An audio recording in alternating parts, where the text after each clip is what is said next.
I'm going to make sure everybody gets what they want, and then my needs come second.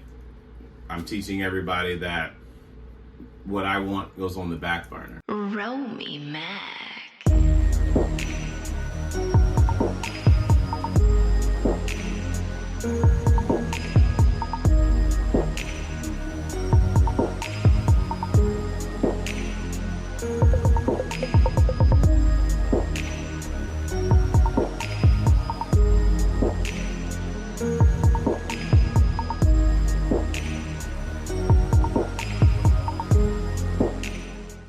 What patterns from your past relationships do you want to avoid repeating? Number one, turn the woman of interest into a parent trying to heal, unresolved issues.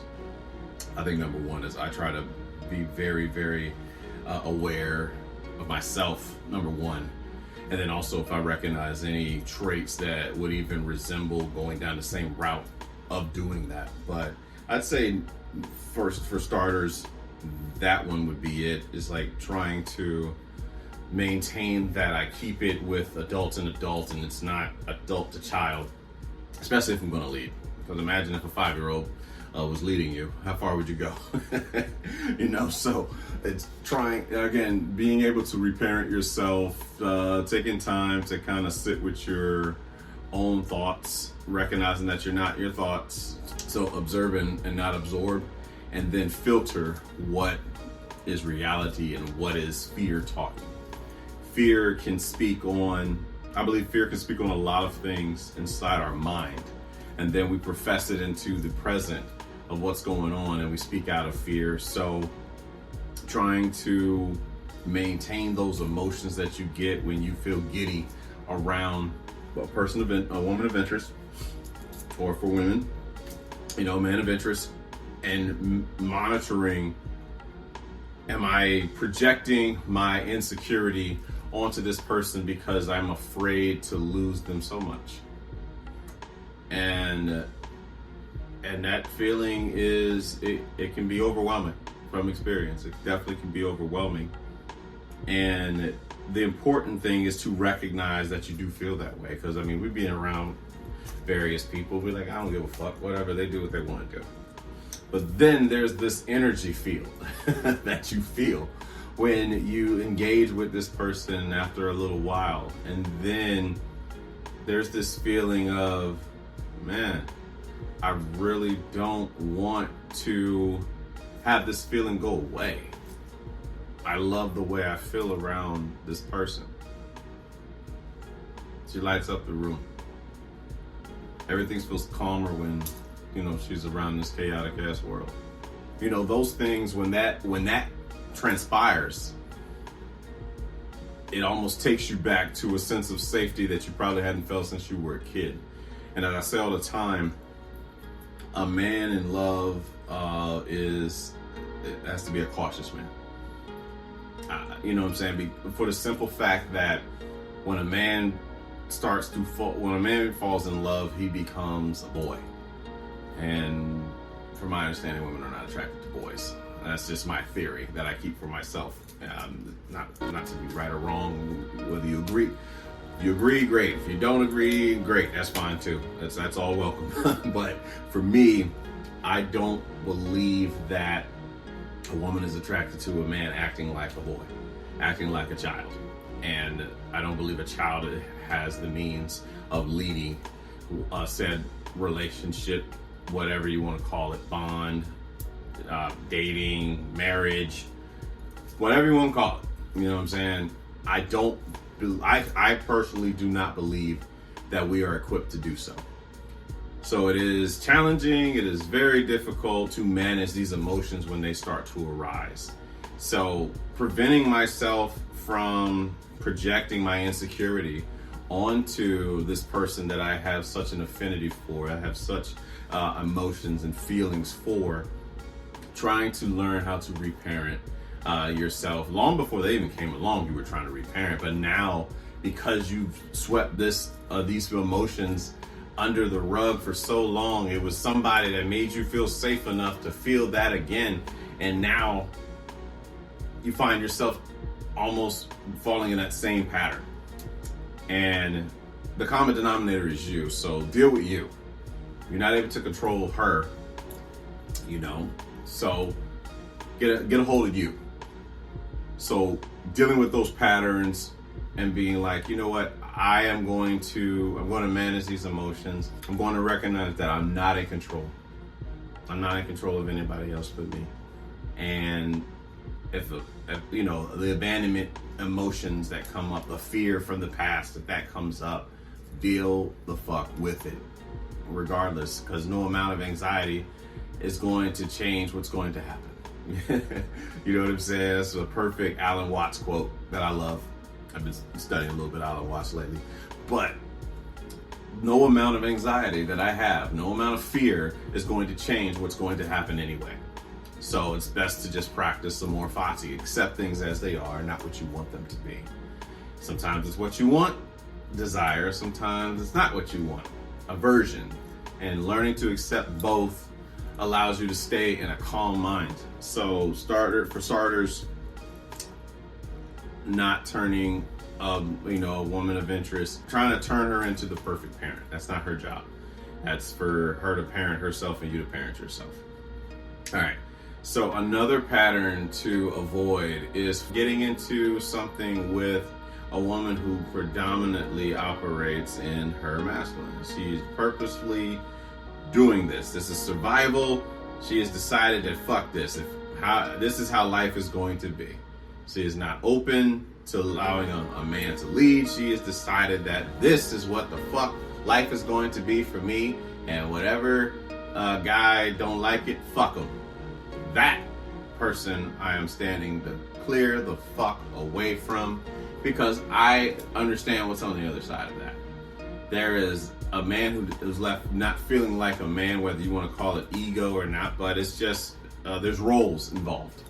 So if you're going to carry yourself like you don't want anybody to do anything for you, you don't want a man in your life. You want an accessory. You want a trophy man to show off, and then you do everything else.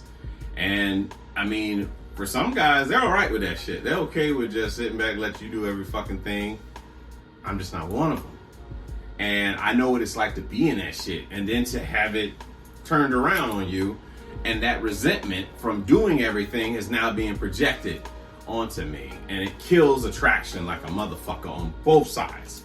So that's what I try. When I recognize those traits, I do my best to stand clear of it. Nothing personal. It's just I know that this is not going to work for me. I do not want this. I do not want to be with a woman who is hell-bent on doing everything in the bond, in the relationship, situationship, datingship, friendship, battleship, all the ships. She wants to do every fucking thing. I am not a fan of that. I wouldn't want that for her. And to me, it's a trauma response. And, kettle calling the pot black, me responding to the masculine energy is a trauma response as well. And I just believe it doesn't work well. It doesn't work well for me, so I would do my best to try to avoid that to the best of my ability. I'm going to avoid putting myself in a situation with a woman who is hell-bent on continuously living off her survival, her survival skills. And again, knowing that she does not really want to do all this shit, but she continues to do all this shit. So you end up with the guy that's comfortable with you doing all this shit. You pay for vacations.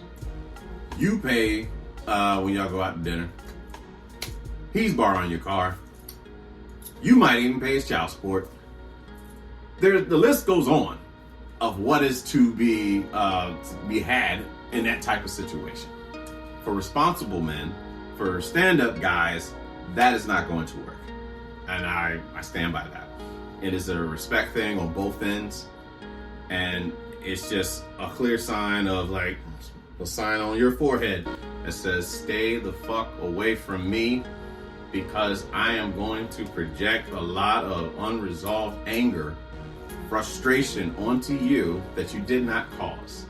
Perfect song, Usher's album, Paying for His Mistakes. Google the song, YouTube the song, Apple Music the song, Usher's song, Paying for His Mistakes. His Mistakes is the name of the song. Listen to the damn song, damn it, is what I'm trying to say. And another pattern that I do my best to avoid repeating in relationships is being that people pleaser. Saying yes to things that I really want to say no to. And being okay with that too, because I spent a great deal of my my life trying to make sure everybody around me was good. It was on me. I took that upon myself to become the warrior, the survivor. I'm going to put it all on me. I'm going to make sure everybody gets what they want, and then my needs come second. I'm teaching everybody that what I want goes on the back burner. And people pleasing leads to resentment and doing things that you really don't want to do. So once I realize that I don't want to do something, I'm not going to do it. And I'll accept the fate that comes with that. But I'm not going to people please anymore. I do not care how that goes in the end. But I want someone to understand that when I say yes, it's an honest yes. And when I say no, it's an honest no. I'm not going to be fickle about it. Your attitude, I'm not responsible for your attitude. Your response to what I'm sharing is all on you. And same for me. If I don't like the answer that I get from you, I have to accept that. I have to hone in my tantrum if it comes to that. And you have to hone in your tantrum, but I'm not responsible for your happiness, and you're not responsible for mine. But there's something about the way that we grew up, those of us who became the PPs, the people pleasers. When you become a PP, there's this thing of, if I give them what they want, then they'll give me the love that I desired all my life. And that's not how it works. Takers don't have limits. Takers don't have limits. And givers have to learn how to establish limits, have to establish healthy boundaries with people. And it's challenging. It's very challenging to do so.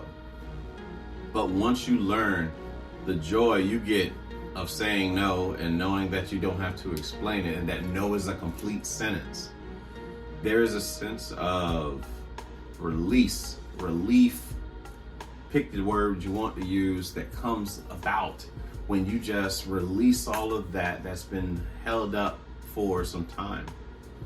And you believe that somebody's going to take love from you.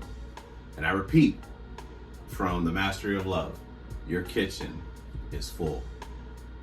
So a person trying to use manipulation, trying to, you know what I'm saying, maybe even gaslight at times, but a person that wants to remove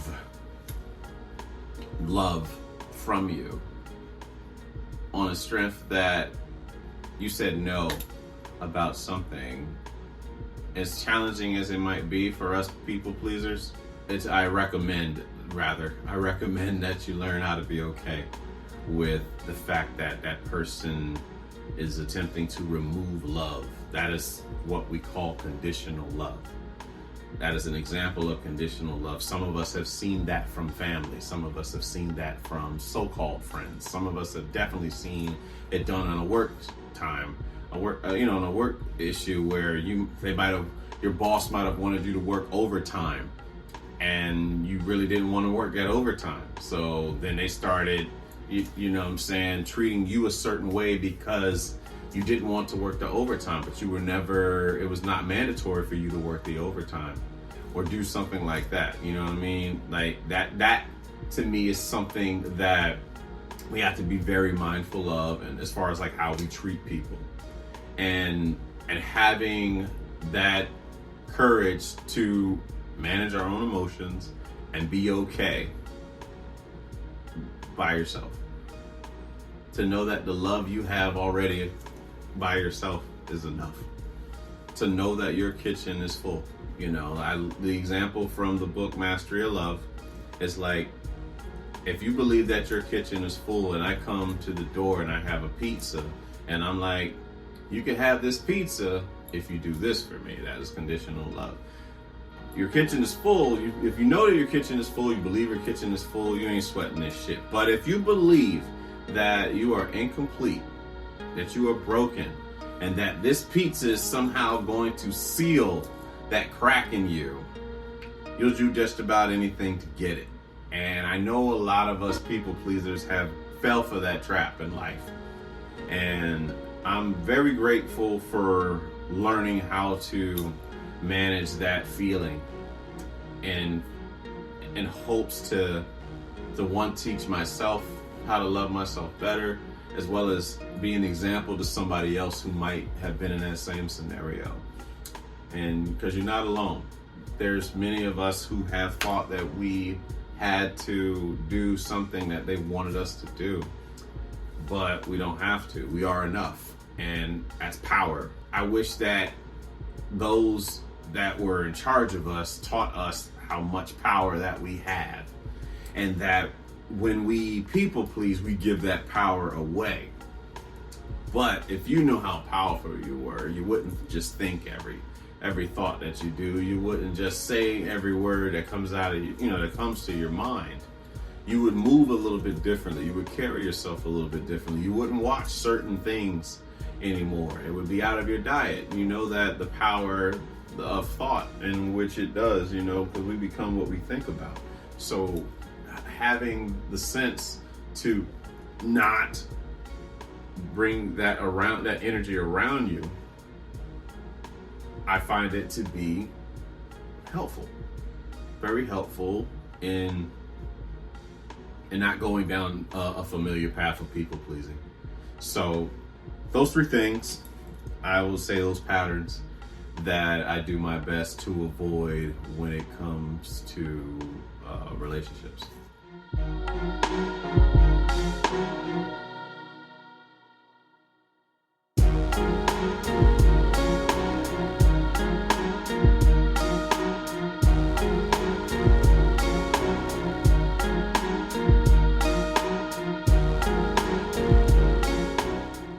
How has race shown up in your personal life or career? Well, for starters, I'm black. Surprise. But being black, and living in America, it's the only place I've lived. But growing up, I say race becomes a factor when you're a young teenage boy and you're hanging out with your friends and you dress in hip-hop gear and things that commonly you see in hip-hop videos, and you go into a store and you start laughing just as anybody else. Well, granted, we might have been loud, but teenagers are loud. They're looking for validation in so many ways, and laughing loud is one of those things. And at least it was for us that day. And I know that I was asked to, me and the group that was with me, and mind you, we're in the Air Force. I had just came into the Air Force. And, you know, my brothers that were with me, they had been they've been in the Air Force for a couple of years. And this was at the Santa Rosa Mall back in 2004. I call it June. Let's say June of 2004. About summer. Yeah, summertime. I know it was summertime. It was either May or June of 2004. But I go to the mall with my guys, and new to the area, so we just kind of checking things out. We're going to look for music and all that. I forget what album had just came out, but we go into FYE. Yeah, we went into FYE inside the mall, and for sure, we said, we always clowned on each other. There was never a dull moment when it came to cracking jokes on each other. That was just how we bonded and showed our love to one another. So I think somebody picked up a DVD and said it looked like one of the guys that was with us and shit. When I tell you we busted out laughing. And then a couple seconds later, this young kid, and I believe his manager or whatever, comes up to us, and he asked us, he's like, yeah, you guys gotta leave the store. And it was like, for laughing? I could see if we were causing a disturbance or something and tossing shit around, being unruly inside the store, but we were just being young kids, late teens, and we were asked to leave, unconscious assumption because we were black, and having fun. That to me is one of the ways that race has shown up in my life. Certainly wearing certain clothes, getting profiled that you are a gangbanger or whatever it is, you know what I'm saying? Back in the days when you used to try to get into the clubs wearing, just street gear versus a button up and stuff. You were like, a lot of the rules that were there for banning clothing was very similar to what would be worn by a certain group of people, a certain group of men, black men. No backwards hat, no white tees, no baggy jeans, no sneakers, you know what I'm saying? And I get it now on another level, but I also take into account that too, mind you. It's not, I would say it's not 100% foolproof, but I can just about bet that it was to gear a certain type of crowd out. And when I was that age, I didn't understand it. I mean, I get it now, but it's just a shame that it had to come to that, And I look at a situation where I'm in the Air Force and a sense of prejudice. I'm not going to call it racism, but I'm going to call it being prejudiced. And it was a Christmas ball, Christmas dinner on base, and I'm there with this this white guy. He's a chief or whatever, sitting next to me. Now, mind you, a senior master sergeant is across from me. He's like our management or whatever. And he also is black. So we're sitting there talking. The chief is just talking with us. I'm young and I'm just running off at the mouth, just talking. And we just so happened to talk about the food. The food was good. So we tore it up. And I'm sure I've shared this before, but I'm sharing it again for this particular topic. But I was talking about, I was raised, to finish my food, some shit like that. I said something of that nature. And when I was skipping a beat, this white chief master sergeant says to me, I bet you grew up with a lot of brothers and sisters. Based on what? And, I was kind of like responding to it, And then the senior master sergeant, he starts tap dancing for the chief.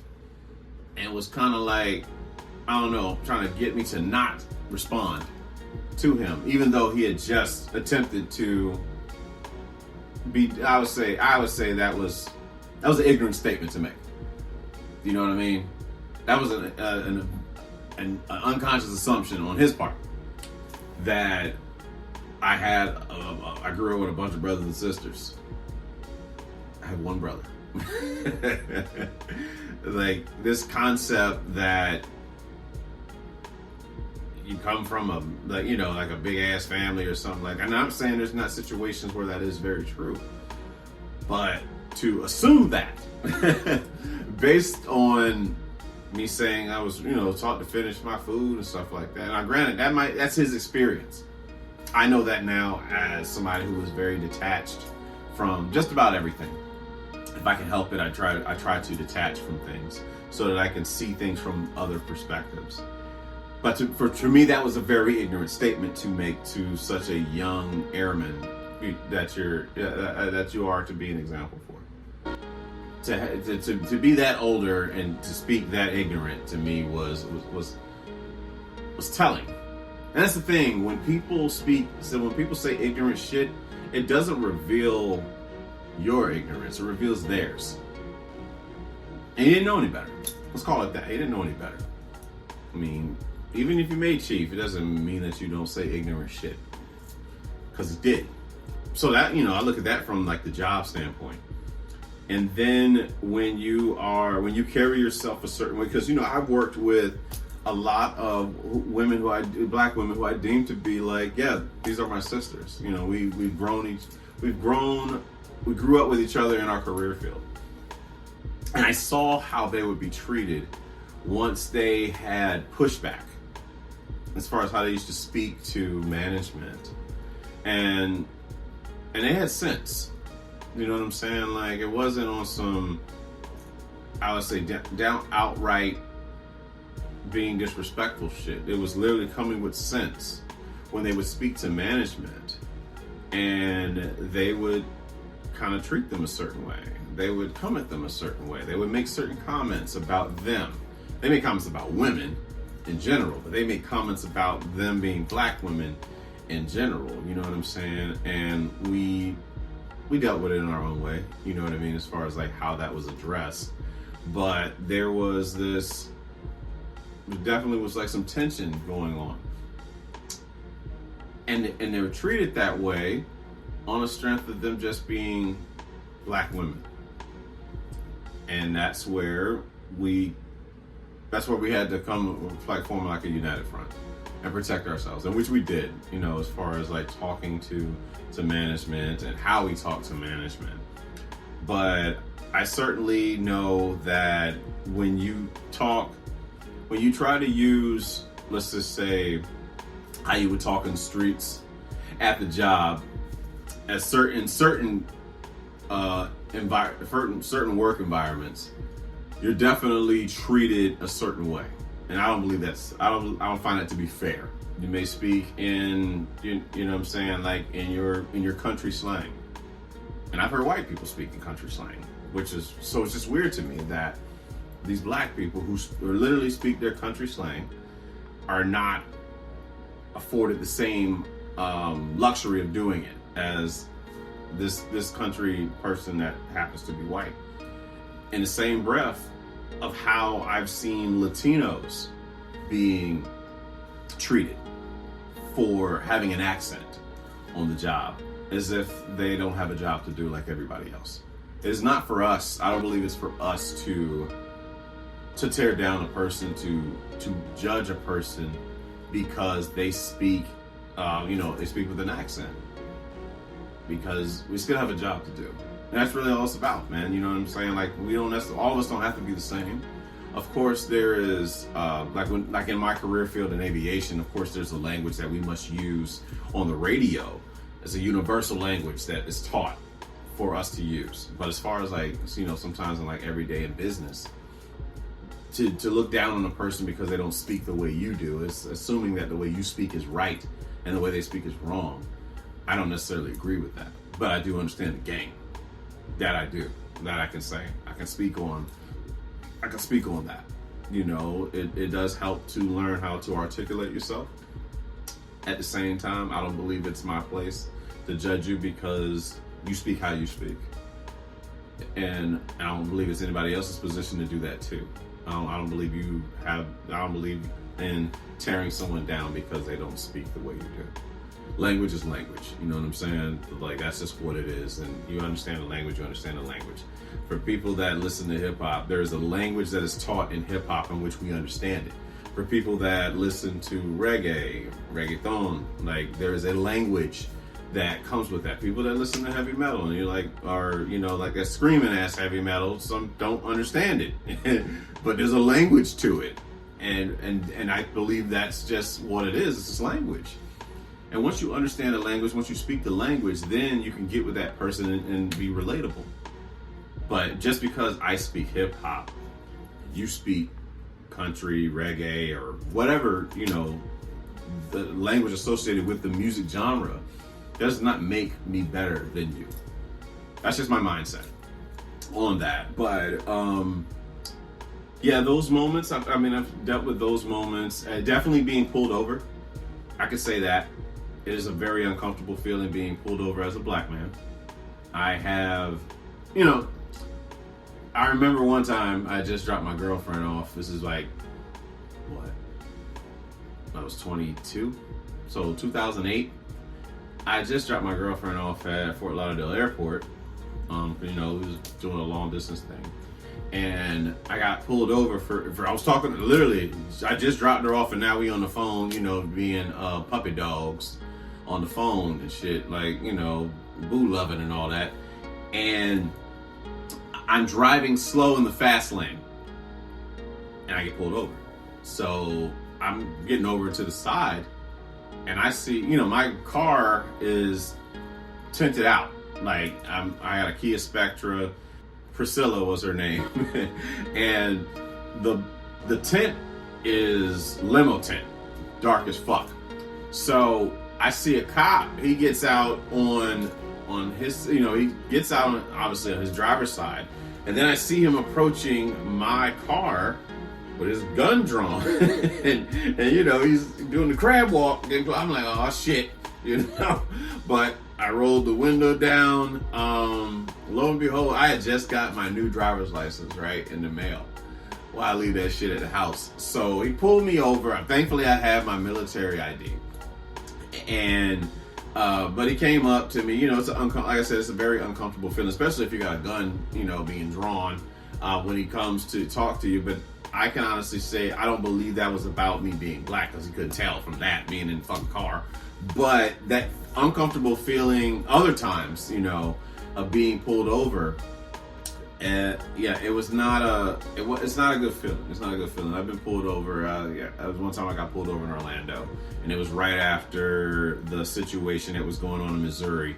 So very much on edge, paranoid, whether that be from the media, whatever you want to call it. But I got my then girlfriend. This is what, 2016, 15. I had my girlfriend who was not black, you know, she's Asian, and she's sitting in the passenger side, and I drove down the wrong street, and the cop comes up. He has a little bit of an attitude, and I turned on that military talk to him real quick. You know what I'm saying? He's like, "Hey, what are you doing?" I'm like, "Sir, I drove down the wrong street." And he sees like the Air Force sticker that I have on my car.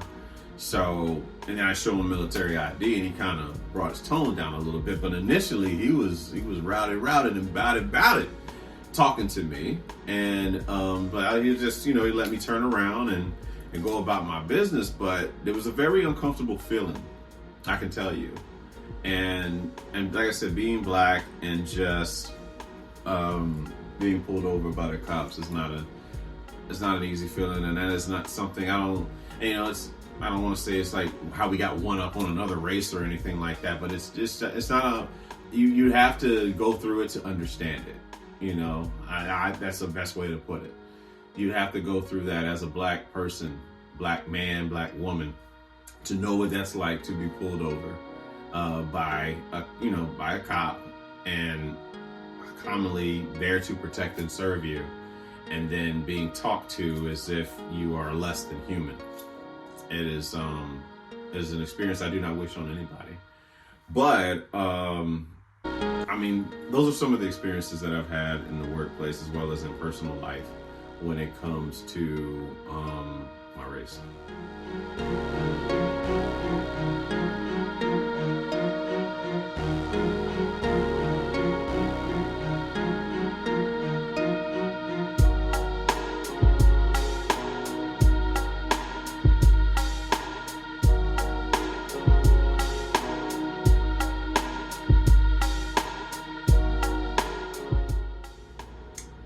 What is a guilty pleasure movie you know is bad but love anyway? Office Christmas Party. Yeah, Office Christmas Party might be one of the worst films. Just lines landing, some stuff is just, it just leaves you in like, what the fuck was that supposed to be? But when Christmas time comes around, I probably watch it at least 20 times because now I love it because it's so horrible. Honestly, and certain things become funny after you watch it from time to time, and I found it to be hilarious. It's definitely a staple now for me. Whenever the holidays come around, as soon as November hits, that's when I get my Christmas on. It's Halloween to Christmas for me. Fuck Thanksgiving, wearing the leave shit, whatever, that fall stuff. I'm Halloween, Christmas time. But Office Christmas Party is that guilty pleasure movie that I could watch just all the time. And they got an unrated version. It's like maybe all of 17 minutes more extended, but it's got its fair, like I said, it's got its fair share of lines and stuff, and it's just I dare say it's silly. Like the first time going to see it in theaters, it was not the spot. It was not hot to me at all. But to watch it outside of the theater, something caught on, and I just started watching it over and over again. So my guilty pleasure movie is Office Christmas Party.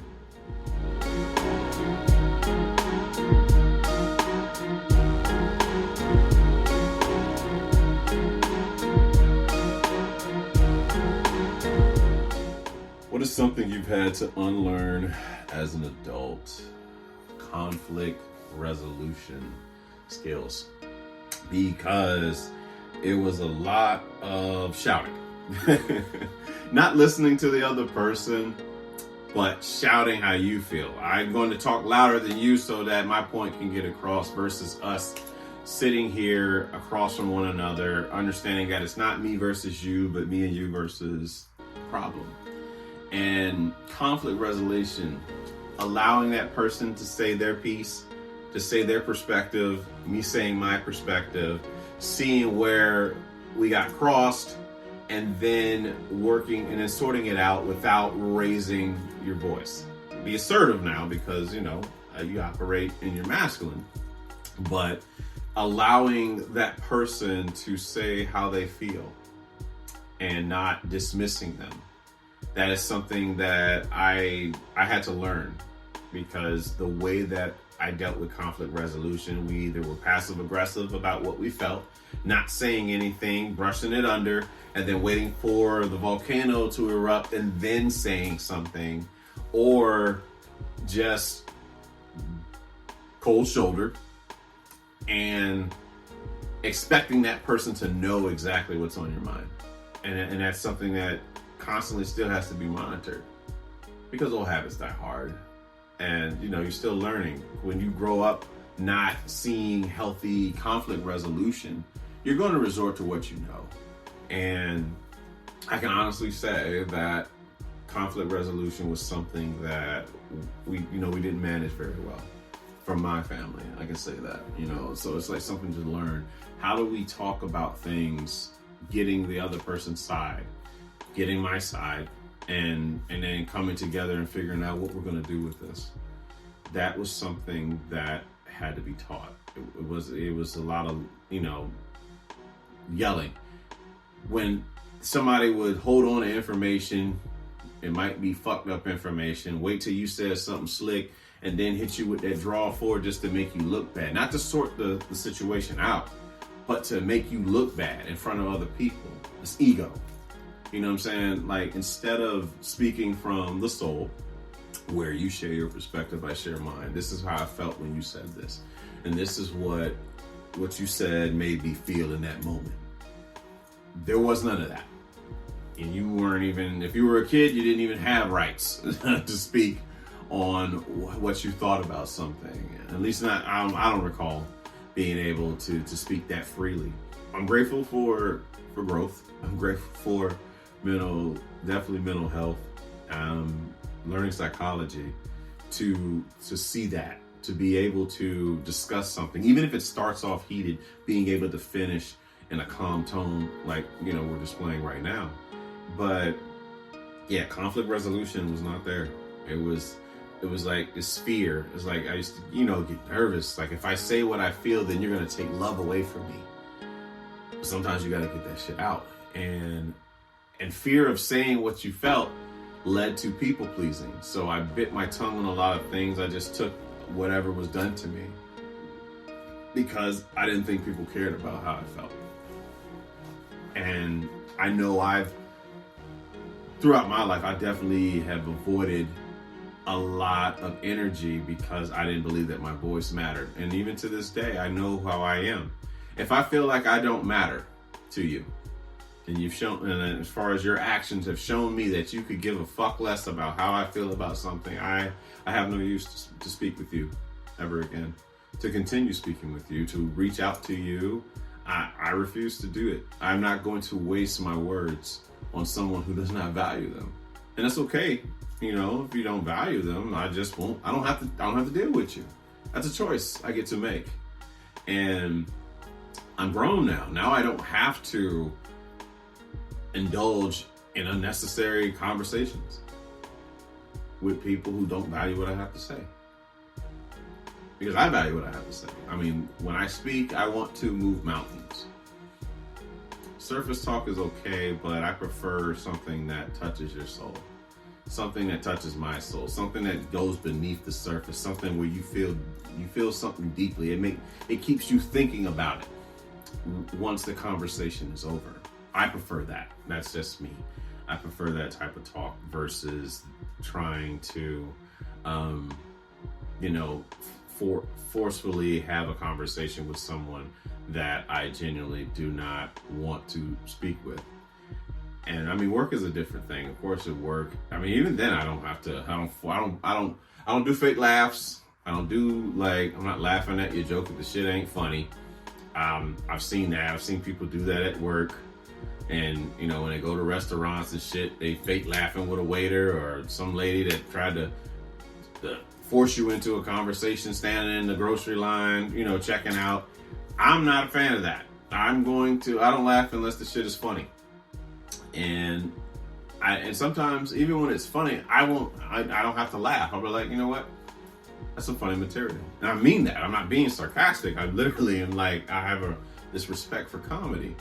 And I'm like, oh, that was a solid joke. That was a great joke that you said.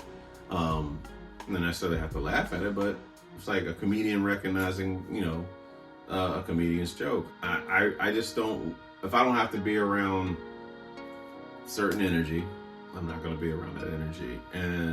But again, conflict resolution is something that, it's still a work in progress, but it's definitely been worked on since I'll say my upbringing, and the ability to be able to speak on things without tearing somebody down. I enjoy being able to say my frustrations, but I'm not tearing you down in the process. That was always a fear, like somebody saying something to hurt me versus us trying to discuss this thing out. I'm okay with us being loud. I'm not okay with me being loud and then I have to tear you down. There's no need for that shit. That to me, that's childish. That's a tantrum. That's ego. I wanna I mean, some of us come from, speaking loud is how we got our, whatever's on our mind out. But I will not have a person tear me down. And I'm going to do my best to not tear you down. That's just my mentality when it comes to conflict resolutions. But something I had to unlearn was my form of conflict resolution. There was no talking things out. There wasn't. There was do what the fuck I say. Well, I didn't say do what the fuck I say, but I curse. So do as I say, and I don't want to hear nothing else about it. Nothing. There was no retort. There was no giving back information. Seen and not heard. And what that led to was a lack of trust that my words mattered. So we had to go outside the house and try to form and listen to people who don't know shit in them damn self, other kids, and try to be seen, heard, and loved. And lo and behold, they gave us the internet. So we damn sure really about to be seen, heard, and loved.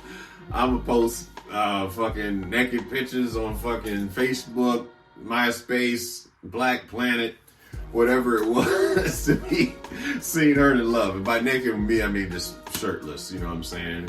Get in the Air Force, do your little push-ups and, work out at the gym a little bit, show your little titties and triceps and things. Don't get me wrong, he was a cute boy. He was a cute little boy. But validation is what I'm saying. That was, it was purely validation. I was trying to get love because I didn't believe that I could be heard, from where I came from. And hell, for all I know, they felt like they couldn't be heard.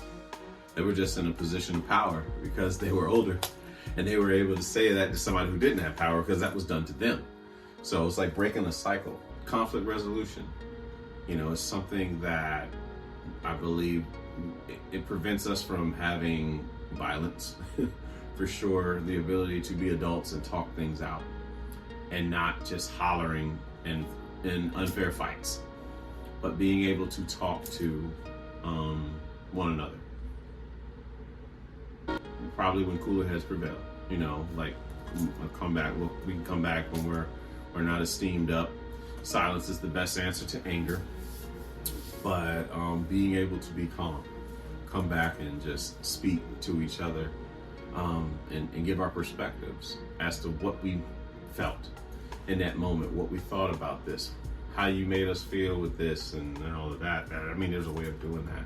But we're human, you know what I'm saying? Like we all didn't come from healthy. So to learn healthy is understanding that we're still going to have some projections and to own those projections though. It's something that, I do my best to kind of do. But conflict resolution skills is something that, those set of skills that I've learned previously is something I would want to unlearn.